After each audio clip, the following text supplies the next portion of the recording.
Salut, c'est MJK, on se retrouve sur Logic 9 pour un nouveau tutoriel. Aujourd'hui, je vais vous expliquer comment slicer un sample.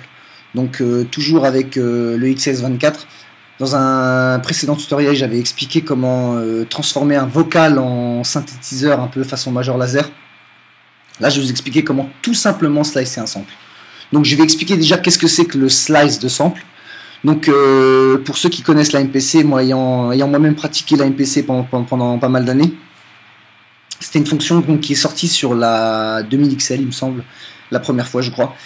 Et donc ça permettait en fait de slicer un sample. Donc c'était tout simple, on samplait notre boucle par exemple d'une mesure et on pouvait découper en quantifiant, on pouvait découper par exemple en 4 parties au temps ou alors en 16 parties en 1/16 en quart de temps. Une séquence d'une mesure, un sample d'une mesure, ou par exemple en découper en temps un sample de 4 mesures, c'est ce qui était la plupart du temps fait en général avec la MPC. Et donc on appelle ça le slice de sample. Ça vous permettait donc de découper le sample et de le jouer, de le recombiner d'une manière différente afin d'obtenir une nouvelle mélodie, une nouvelle composition. Voilà, donc on va tout simplement aujourd'hui pratiquer le slice de sample sur Logic Pro 9. Donc on va commencer par charger tout simplement un échantillon. Donc là je vais vous montrer une petite astuce. Vous pouvez charger une vidéo. Moi j'ai tout simplement pris une vidéo. Voilà, et donc je vais décocher, ouvrir le film. Et je vais juste du coup extraire la piste audio. Voilà, donc il s'agit d'un Negro Spiritual, donc un chant de coton si vous préférez, comme on dit. En général c'est libre de droit, donc c'est pour ça que j'utilise ça pour ce tutoriel. C'est donc un chant d'esclaves afro-américains. Voilà, donc d'esclaves des champs de coton. Donc maintenant que j'ai mon sample, donc je rappelle que Logic en général crée une nouvelle piste et du coup vous configurez cette piste au bon format de votre fichier audio. Et donc je vais écouter pour voir tout simplement où est-ce que je vais le découper. Je vais vous mettre un petit master vite fait. Voilà. Je vais quitter l'inspecteur avec le raccourci I. I'll be so glad when the sun goes down. When the sun goes down. I'll be so glad when... Voilà, donc là j'ai déjà repéré le début. Je précise que j'avais déjà écouté l'échantillon, hein, donc je connaissais déjà le morceau. Donc là je vais tout simplement reprendre mon repère. Il me semble que c'était là. Voilà. Donc là j'ai le début du sample.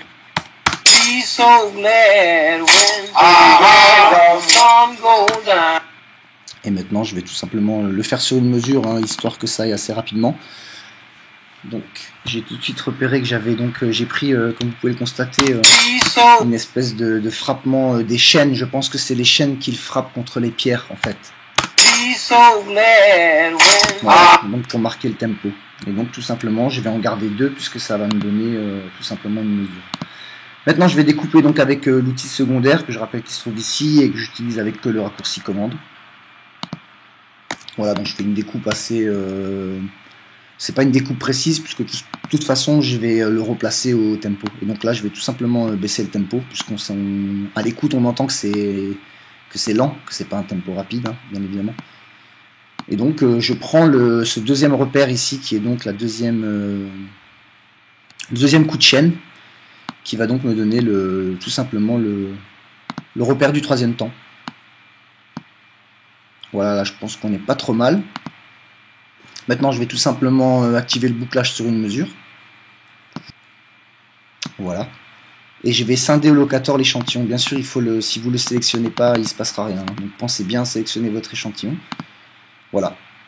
Et donc normalement, si on écoute, je pense que je devrais avoir un échantillon assez bien bouclé.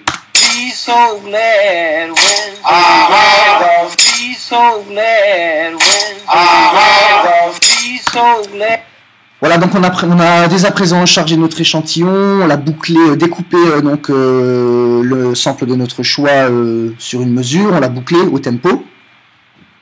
Et maintenant on va le découper donc tout simplement pour préparer le slice. Donc là j'ai repéré déjà que je pouvais faire une découpe ici. Je vois qu'il y a une découpe encore ici, donc sur les temps. Je vais en faire une encore dès à présent là, encore une sur ce temps-ci et encore une ici, voilà.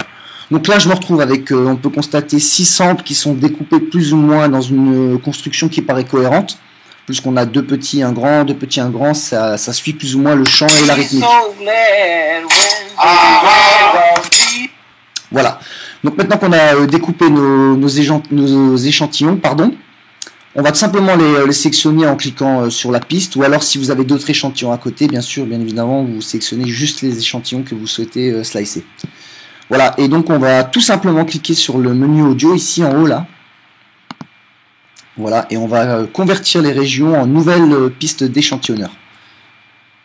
Voilà, donc ici moi je vais mettre C1 parce que tout simplement ça sera une gamme. Je vais jouer dans, il y a 6 notes qui vont être jouées, donc je vais être dans une octave, ça me suffira largement. Après, si bien sûr vous avez une trentaine ou voire même une centaine de découpes, ce qui m'étonnerait quand même, vous réglez le slice dans le nombre d'octaves que vous allez avoir besoin. Mais donc moi là je mets juste C1 pour le départ, le reste j'aurais pas besoin vraiment de régler quoi. Et donc je vais cliquer sur OK. Bien sûr ici vous pouvez renommer, on va mettre par exemple Slice, tout simplement, et cliquer sur OK. Voilà, et donc on constate que Logic a chargé un EXS24 et qu'il a donc préparé l'échantillon MIDI avec toutes les découpes au temps sur le grid, donc la note est jouée le temps qu'elle est découpée en fait, parfaitement, le temps du sample. Donc maintenant ce que je vais vous expliquer c'est la petite astuce. Donc ce que vous allez tout de suite faire c'est dupliquer cette piste en fait, le XS24. Donc soit vous cliquez sur le petit bouton avec les 2 carrés à côté du plus, ici, ou alors vous faites tout simplement le raccourci commande D pour commande dupliquer. Et ensuite vous allez tout simplement muter les 2 autres pistes. Bon, celle-là vous n'avez pas vraiment besoin puisqu'elle est mutée, mais par précaution vous la mutez aussi. Voilà, et donc maintenant si on ouvre donc le clavier de Logic, parce que j'ai pas de clavier sur moi là, avec la majuscule permanente, je vais me régler donc en C1, voilà, et donc si je commence à jouer au départ de l'octave, on va tout de suite pouvoir jouer les 6 échantillons.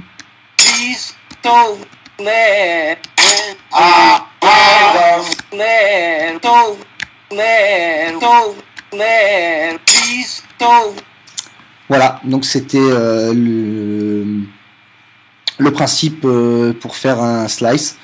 J'espère que ça vous aura plu. Je vais vous rappeler rapidement la manip à faire. Donc c'est tout simple, vous créez votre échantillon, vous le chargez, Logic va vous créer une piste, vous le bouclez au tempo et donc le nombre de mesures ou la taille de l'échantillon que vous avez besoin. Vous pratiquez vos découpes avant. Et une fois que vous avez découpé, vous sélectionnez vos échantillons et vous cliquez sur audio, convertir les régions en une nouvelle piste d'échantillonneur. Donc il va vous créer cette tranche de XS. Vous mutez les 2 autres tranches, vous dupliquez celle-ci, bien sûr vous la démutez si jamais elle est mutée. Et ensuite vous pourrez commencer à jouer votre sample au clavier.